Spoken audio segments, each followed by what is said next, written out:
Big Hero 6, Chapter 9.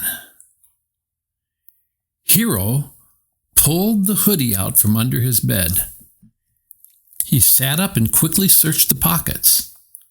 "My microbot," he said, pulling one out. It was the bot he'd used in his demonstration, and somehow it was still vibrating. This doesn't make sense. Puberty can often be a confusing time for a young adolescent flowering into manhood. "No," Hiro replied. He put the microbot into a glass petri dish and placed a lid on top. The small bot continued to vibrate. "This thing's attracted to the other microbots," he said to himself. "But they were all destroyed in the fire. Dumb thing must be broken." He tossed the petri dish on his desk and grabbed Megabot, turning his back on Baymax and the microbot. Baymax looked down at the petri dish. The microbot kept banging against one side of the glass. Baymax said, "Your tiny robot is trying to go somewhere." Exasperated, Hiro stared up at the ceiling. "Oh yeah? Why don't you find out where it's trying to go?" Baymax nodded and picked up the petri dish. "Would it stabilize your pubescent mood swings?"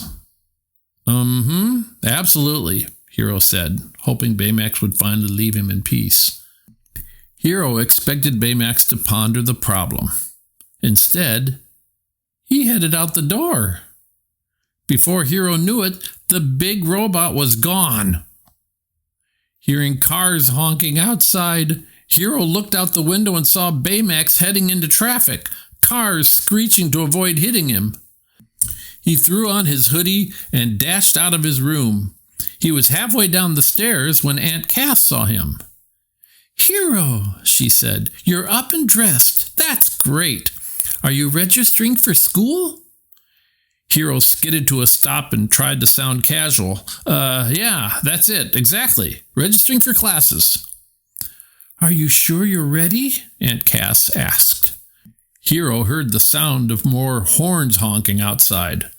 "So ready," he replied. "Okay, special dinner tonight.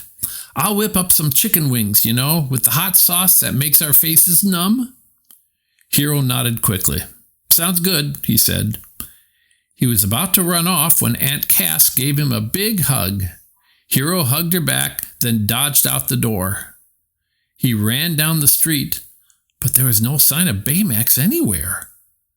He followed the sound of cars hitting the brakes and tires screeching until he finally got a glimpse of the big white robot. He was on the back of a cable car. "Baymax!" Hiro yelled.